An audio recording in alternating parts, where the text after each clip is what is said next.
Shalom, Bapak Ibu, Saudara-saudari warga kerajaan yang dikasihi Tuhan. Puji Tuhan, hari ini kita bisa berjumpa lagi dalam sukacita dan kasih-Nya.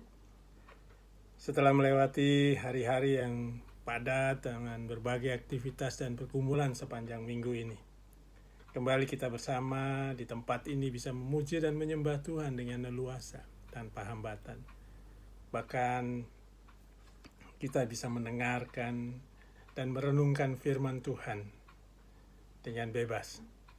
Sementara kita tahu di beberapa tempat yang lain kita mendengar ada penolakan-penolakan oleh sekelompok masyarakat intoleran kepada umat Kristen yang ingin beribadah, sehingga mereka tidak bisa beribadah seleluasa kita seperti saat ini.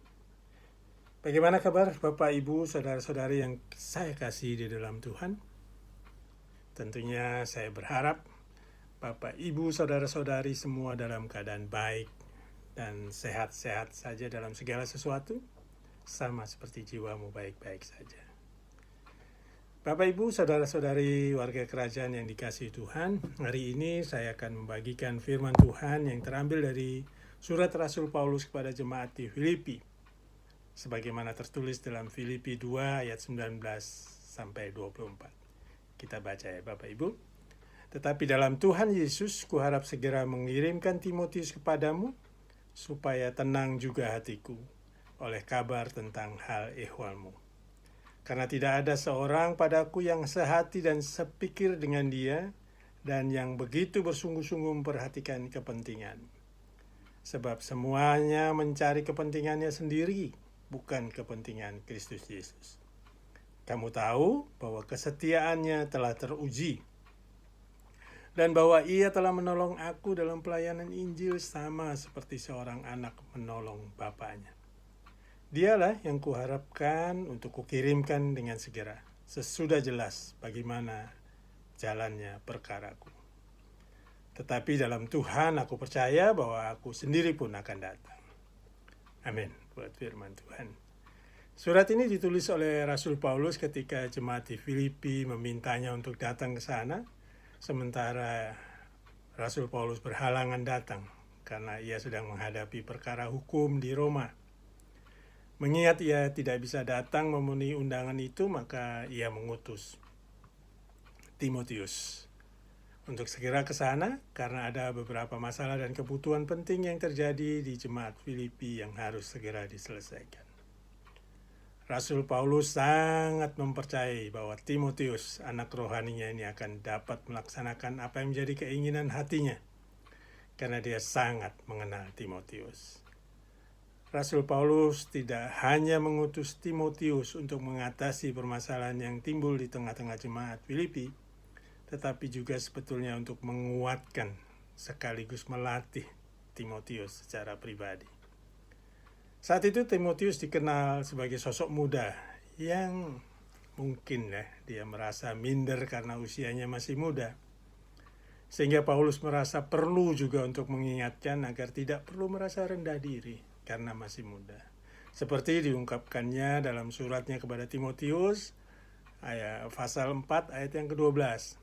Jangan seorang pun menganggap engkau rendah karena engkau muda. Jadilah teladan bagi orang-orang yang percaya dalam perkataanmu, dalam tingkah lakumu, dalam kasihmu, dalam kesetiaanmu, dan dalam kesucianmu. Yang menarik untuk diteliti lebih jauh, Bapak Ibu Saudara terkasih dalam Tuhan, siapa Timotius ini?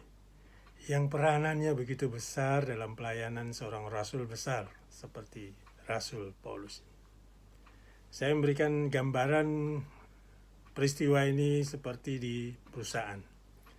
Bapak Ibu bisa bayangkan sebuah perusahaan besar yang dipimpin oleh seorang CEO yang sangat visioner dan berpengalaman. Dalam cerita ini CEO tersebut adalah Rasul Paulus. Dia telah membangun dan mengembangkan banyak cabang perusahaan di berbagai kota, di mana setiap cabang tersebut mempunyai tantangan dan kebutuhan yang unik. Suatu hari CEO Paulus mendapat laporan bahwa salah satu cabang pentingnya, yaitu di Filipi dan Tesalonika, sedang menghadapi masalah internal. Ada perselisihan, kesalahpahaman antara anggota, sehingga anggota tim kehilangan arah. Untuk mengatasi situasi seperti ini tentu membutuhkan seorang yang tidak hanya berkompeten, tapi juga memiliki hati yang tulus dan dapat dipercaya sepenuhnya oleh sang CEO untuk mewakilinya. CEO Paulus mempunyai seorang asisten muda yang setia dan sangat berbakat, namanya Timotius. Seorang yang telah dilatih sendiri olehnya, dan ia melihat bahwa anak muda ini memiliki potensi yang sangat besar. Dan yang terpenting tentunya karakternya bagus, kokoh. Sebagai seorang CEO, tentunya Rasul Paulus bisa saja mengirimkan surat atau pesan kepada cabang tersebut. Namun ia melihat bahwa kehadiran seseorang yang bisa mendengarkan, mengajar, dan memberi semangat secara langsung akan jauh lebih efektif. Maka sang CEO lalu memanggil asisten tersebut. Dia katakan kepada asisten tersebut, "Timotius, kamu adalah orang yang paling aku percayai. Aku ingin kamu pergi ke Filipi dan Tesalonika. Ingat baik-baik ya, aku tidak mengirimmu sebagai kurir, melainkan sebagai wakilku. Pergilah untuk mengetahui kondisi mereka di sana dan berikan nasihat yang benar diperlukan oleh mereka. Dan jangan lupa, beritahukan juga kepada mereka bahwa aku sangat peduli, karena itu aku akan segera datang jika Tuhan mengizinkan." Sang anak muda, Timotius, menerima tugas ini dengan sikap rendah hati. Meski awalnya ia agak ragu. Dia tahu bahwa misinya tidaklah mudah, apalagi ia masih muda. Tapi ia yakin dengan bimbingan CEO yang visioner dan berpengalaman, yaitu Rasul Paulus, ia yakin ia dapat melaksanakan tugas tersebut. Nah, Bapak Ibu, saudara-saudari yang terkasih dalam Tuhan, pelajaran apa yang dapat kita ambil dari ilustrasi ini? Pengutusan Timotius bukan hanya tentang mengirimkan seseorang, tetapi ternyata bahkan seperti mengirimkan hati Paulus kepada jemaat yang dicintainya, dengan tujuan untuk membangun, menguatkan, dan memulihkan kembali.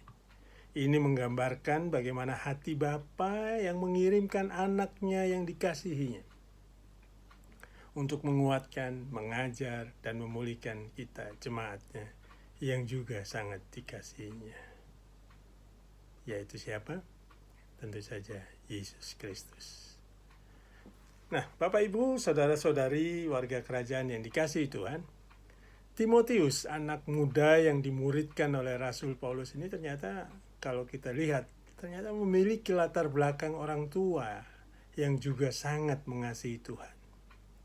Dan semenjak kecil ia telah mendapatkan bimbingan, pengajaran yang membawanya semakin mengenal kebenaran melalui neneknya Lois dan ibunya Eunike. Sebagaimana tertulis dalam 2 Timotius 1 ayat 5-7, "Sebab aku teringat akan imanmu yang tulus ikhlas." Yaitu iman yang pertama-tama hidup di dalam nenekmu Lois dan di dalam ibumu Eunike. Dan yang aku yakin hidup juga di dalam dirimu. Ini Rasul Paulus yang katakan. "Karena itulah kuperingatkan engkau untuk mengobarkan karunia Allah yang ada padamu oleh penumpangan tanganku atasmu.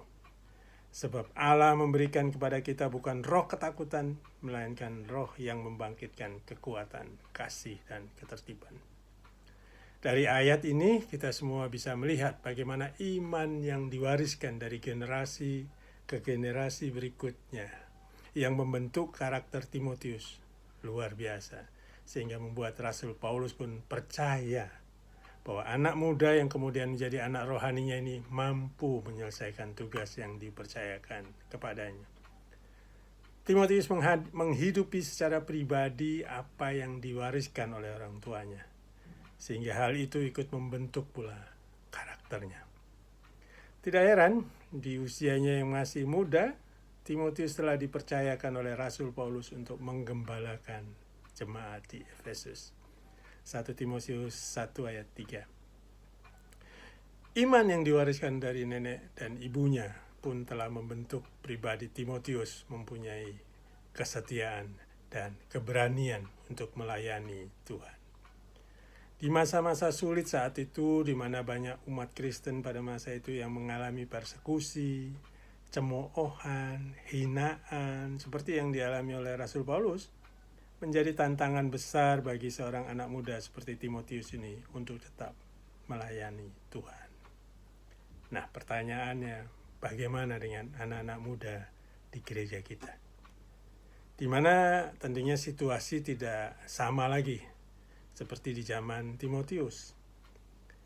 Apakah masih ada anak-anak muda yang memiliki keberanian dan kesetiaan untuk melayani Tuhan seperti Timotius? Menjawab pertanyaan ini tidak semata-mata fokus kepada anak mudanya, melainkan juga kita harus melihat apa yang diwariskan oleh generasi sebelumnya kepada mereka.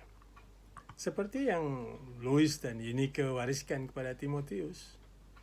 Hal ini tentunya menjadi pertanyaan bagi kita semua yang hadir pagi ini. Apakah yang kita wariskan bagi anak-anak kita, bagi generasi muda di tempat kita saat ini? Dalam dunia di mana kita melihat keteladanan saling berebut pengaruh dengan informasi dari berbagai media, ya, media sosial yang begitu mudah diakses oleh anak-anak muda. Kalau kita para orang tua membiarkan pembinaan generasi anak-anak muda kita semata-mata pada gereja, maka kita akhirnya akan kehilangan mereka. Kehilangan anak-anak muda yang berani dan setia melayani Tuhan seperti Timotius. Karena apa? Karena informasi yang mereka terima lebih banyak. Waktu mereka lebih banyak untuk berinteraksi dengan media sosial karena mudah diakses dan jauh lebih intensif mempengaruhi kehidupan mereka di zaman sekarang. Dan akhirnya ujung-ujungnya ditiru oleh mereka.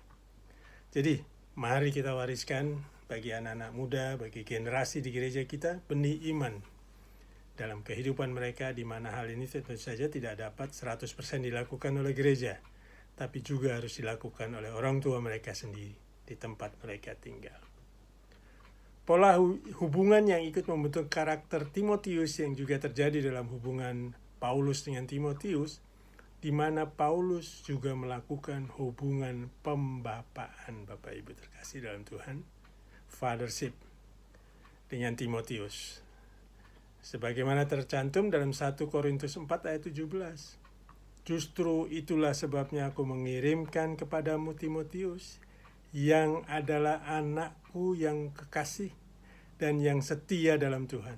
Ia akan memperingatkan kamu akan hidup yang kuturuti dalam Kristus Yesus, seperti yang kuajarkan di mana-mana dalam setiap jemaat. Paulus kita lihat menganggap Timotius sebagai anak yang kukasihi dan yang setia. Dalam pembapaan ini, Timotius tidak hanya belajar tentang ajaran kebenaran dari Paulus, namun ia juga belajar tentang semangat, penderitaan, dan kesetiaan Paulus di dalam pelayanannya. Karena itu, Bapak, Ibu, saudara-saudari yang dikasihi Tuhan, saya mengajak kita mencari mentor rohani, dan juga bersedia untuk menjadi mentor bagi generasi di tempat ini. Kita harus selalu mencari komunitas yang dapat membangun iman kerohanian kita, mendorong kita dan generasi di bawah kita untuk semakin mengenal destiny kita masing-masing, dan pada akhirnya membawa kita semua untuk semakin rindu menjadi alat yang Tuhan pakai untuk hormat dan kemuliaannya.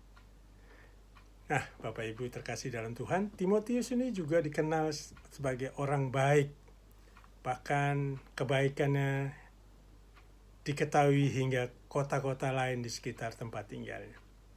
Seperti tertulis dalam 1 Korintus 16 ayat 2, Timotius ini dikenal baik oleh saudara-saudara di Listra dan Ikonium.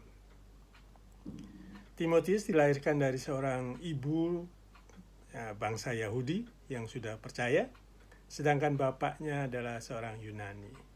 Itulah sebabnya Paulus mau supaya ia menyertainya dalam perjalanan pelayanannya di kalangan bangsa-bangsa non-Yahudi.